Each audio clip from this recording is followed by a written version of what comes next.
There is a difference between a man who leaves and a man who disappears. A man who leaves, you hear the door, you hear the car, you hear the sound of an ending, and as terrible as that is, there is something in it you can hold, something you can name, something that lets you eventually pick yourself up and say, he left. He made a choice. And now I get to make one too. But a man who disappears does not slam a door. He does not give you a fight or a reason you can argue with or write down in a journal at 3 a.m. He just becomes someone who is no longer there, so quietly, so completely, that you are left standing in your own home, wondering if maybe the problem was you. Wondering if maybe you imagined the version of him you thought you knew. The woman who walked onto my stage that afternoon was not wondering anymore. She had the answer. She had had it for 3 years, and she had been living inside it every single day. What I saw when she came through that curtain was a woman who had survived something that would have ended most people, and was still, somehow, trying to smile. I have been a black man in America for 67 years. I have heard stories on that stage that made my chest feel like something was sitting on it. But this one was different. 3 things today. What I saw when she walked out. What her husband said when she told him she had cancer. And what I did, and what I said, and why I believe, with everything I have, that what happened next was not an accident. But first, if you have ever sat in a hospital waiting room alone, if you have ever gotten news that split your life into before and after, subscribe right now and turn on the bell. Because what this woman did with the worst moment of her life is something I need you to see. My stage manager's name is Darnell. He has been with me for 14 years. He does not bring me things unless they matter. He came about 40 minutes before taping, 3 knocks, the way he always does, and when I opened the door, his face had the look it gets when choosing words carefully. Steve. The woman in family number 2. I think you need to know something before you go out there.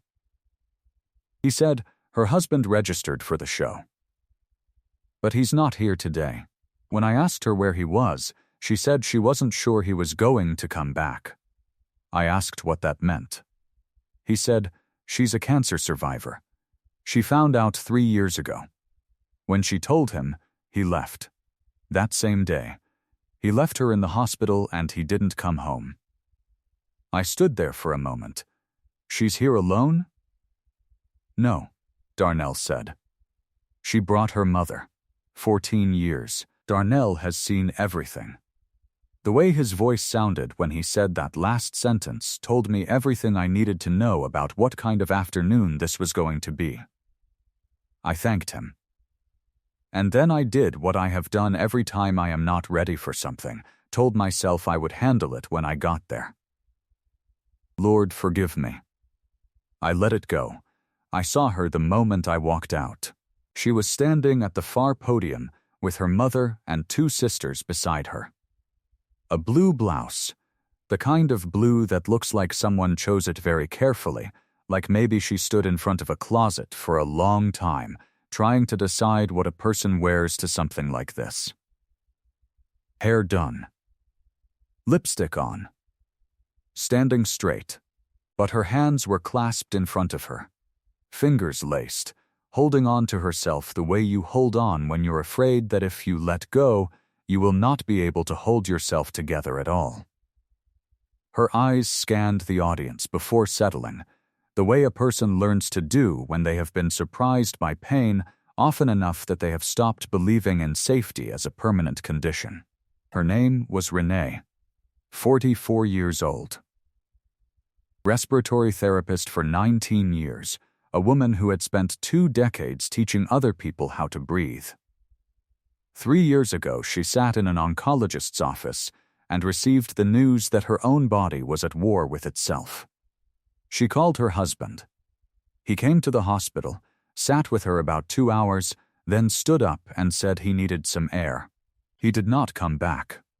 His name was on the contestant registration form signed 6 months earlier, back when they were still a family. He had not called to withdraw. He had simply not appeared. She came anyway, with her mother and her sisters. She came anyway. I have watched a lot of people play Family Feud. Something happens under those lights. Whatever is sitting on your chest lifts a little, because the only thing that matters is the board and the buzzer. Renee was no different. The moment the music hit, something shifted in her face. She was at that buzzer before I finished the question.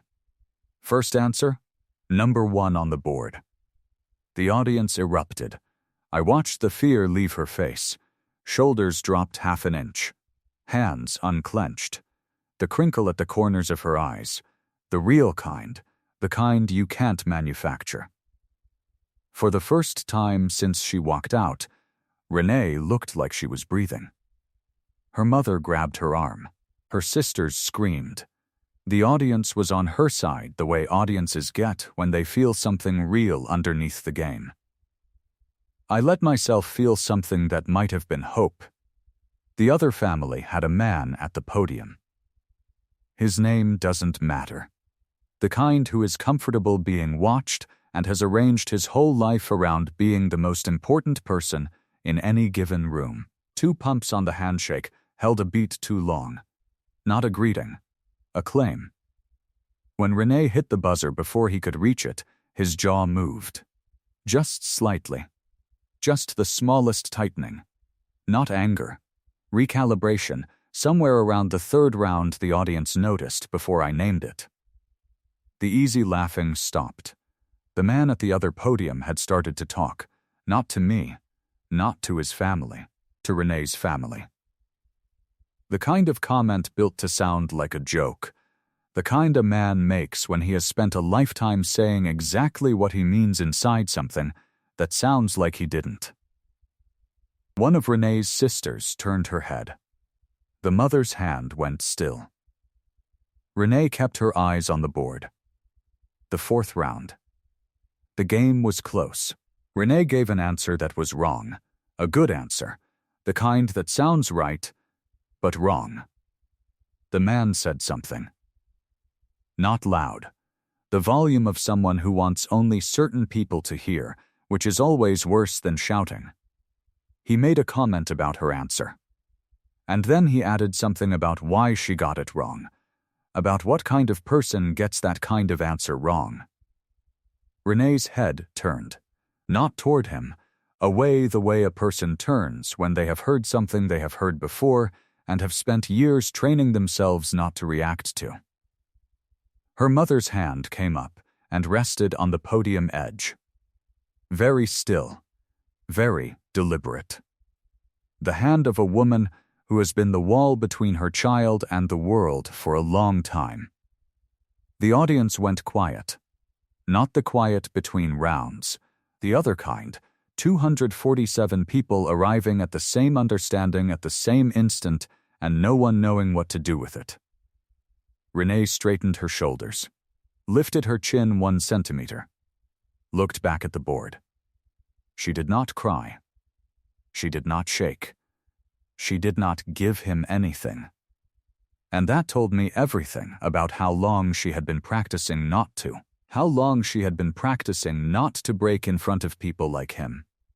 12 seconds. I have watched the footage. I know the count. 3 things moved through me. The first was the comedian. I have been doing this 40 years. I had 3 sentences ready that could have taken that man apart on a public stage. The clip would have run for a month. And I thought about what that would have cost. Not him. Me. I have watched men and women get exactly the revenge that looked right from the outside and watched it eat them afterward. The audience claps, and 6 months later you are still tasting it, still wondering why it didn't fill the hole it was supposed to fill. Because revenge is not a meal. It's an appetite. So I let that go. The second was my father. He came home every night smelling like the steel mill. He didn't give speeches. He lived his lessons. But when I was 9, he said something I have never put down. I came home angry about something a boy at school had said, ready to give it back twice over. My father looked at me over his dinner plate and said, "Stephen, when somebody tries to make you act like what they already decided you are, don't. Because if you do, the story gets to end the way they wrote it." I have spent 58 years understanding that. The third thing was Renee's mother. 5'2" at most. Church clothes, you know church clothes when you see them, there's a care that says, "I put this on because today matters." Her hands were folded. She was not looking at the man who had just spoken. She was looking at her daughter the way a mother looks when she is trying, across a crowded room, to send every piece of strength she has left. This mother had been sending that signal for 3 years, from the moment the phone rang, from the waiting room, from the front pew where she had held her daughter's hand while her daughter figured out how to survive. Today, on this stage, I was the one who got to decide what the story sounded like. I made a decision. I set the microphone in my left hand. I walked toward the other podium. Not fast, every step deliberate. The kind of walk that tells a room, I know where I'm going, and I know what I'll say. I stopped 5 feet from him. I said 8 words, at the volume my father used at the kitchen table. "This is not the room for that, sir." That was all. I did not raise my voice. I did not point. I did not wait for the audience to react or for cameras to find my face. 8 words in the voice of a man who does not need the audience to agree with him in order to know that he is right. Then I turned, away from him before he had finished deciding what expression to put on his face. I set the microphone on the edge of the podium and walked to Renee. And I got low, below her, crouched down, so I was looking up at her, so she did not have to be small in order to be heard. I took both of her hands. They were cold, cold and steady. She had stopped shaking the moment I turned away from him, as if the act of someone else standing between her and the thing had allowed her body to stand down from a 3-year alert. I said, "You hear me? You are safe on this stage. Nothing is going to happen to you here. You have my word. Renee, you hear me? My word." She looked at me. Her eyes were very bright. She said, "I hear you." The audience did not cheer the way they cheer for a game show. Some of them rose, and the sound they made was not entertainment, it was the sound of 247 people who had just seen something they needed to see. That sometimes someone moves. That sometimes it costs something to do the right thing and somebody does it anyway. It was the kind of standing that happens in a church when somebody tells the truth. Share this with one person who needs to hear that they are not invisible. One share. Then come right back. Because what happened in the parking lot is the part nobody filmed. I don't usually go to the parking lot after a taping. That afternoon I did. She was standing beside a silver Buick LaCrosse, a little rusted at the wheel wells, the kind of car a family takes care of because it has to last. Her mother leaning against the passenger door, sisters a few feet away. Renee standing with her arms wrapped around herself, still in the blue blouse. Not crying. She had passed crying a long time ago. I walked over and didn't say anything right away. Sometimes the right thing is just to show up so somebody doesn't have to stand alone. After a moment, she said, "He left the day I found out." I called him from the parking lot of the doctor's office and he said he was coming and she stopped. Started again. He came to the hospital. He stayed for a little while. He said he needed some air. She laughed. The kind of laugh that has nothing to do with anything being funny. He didn't come back. He sent a text. She told me what the text said. I am not going to repeat it here. She has already spent 3 years carrying it, and she doesn't need me to carry it further. What I will tell you is that she went through chemotherapy largely alone. Her mother drove her to every session. Her sisters took turns sleeping on her couch.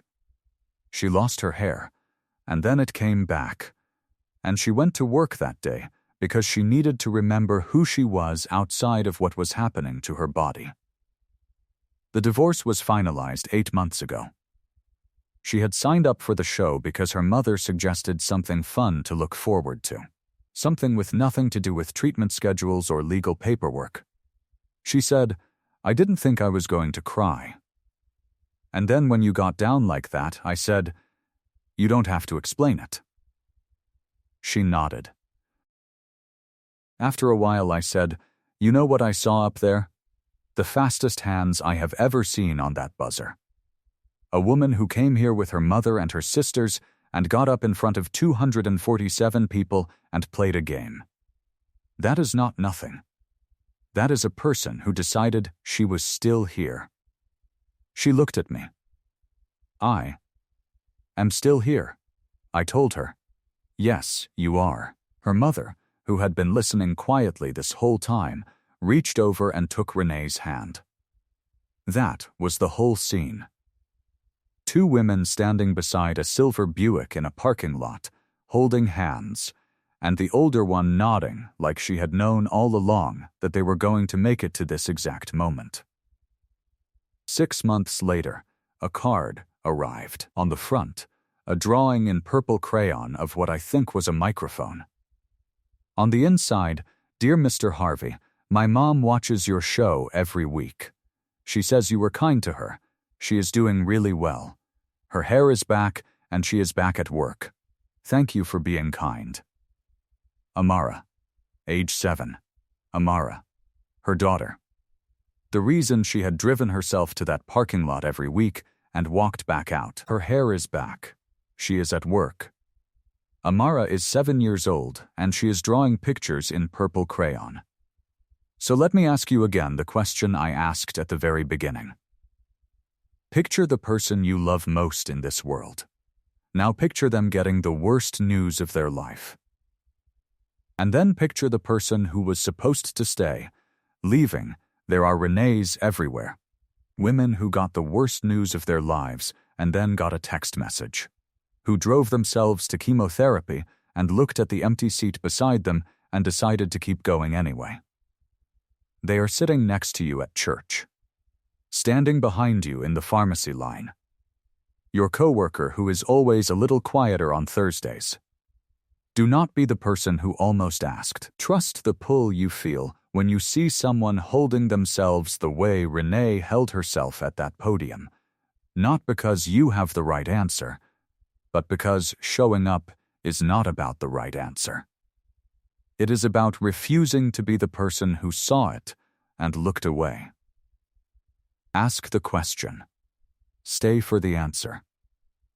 Let them know they are not alone, because that quiet, inconvenient feeling that says something is wrong here, it is almost never wrong. If this story moved you, do 3 things before you go. Subscribe, because this is a place where real stories get told with the dignity they deserve. Share this with one person who needs to be reminded they are not invisible, and drop a heart for Renee, because she is out there right now, going to work, raising Amara. Someone scrolling tonight needs to know it is possible to survive the thing you were sure would end you. God bless Renee. God bless every woman carrying something she never should have had to carry alone. Thank you for staying with me until the very end. I'll see you in the next one.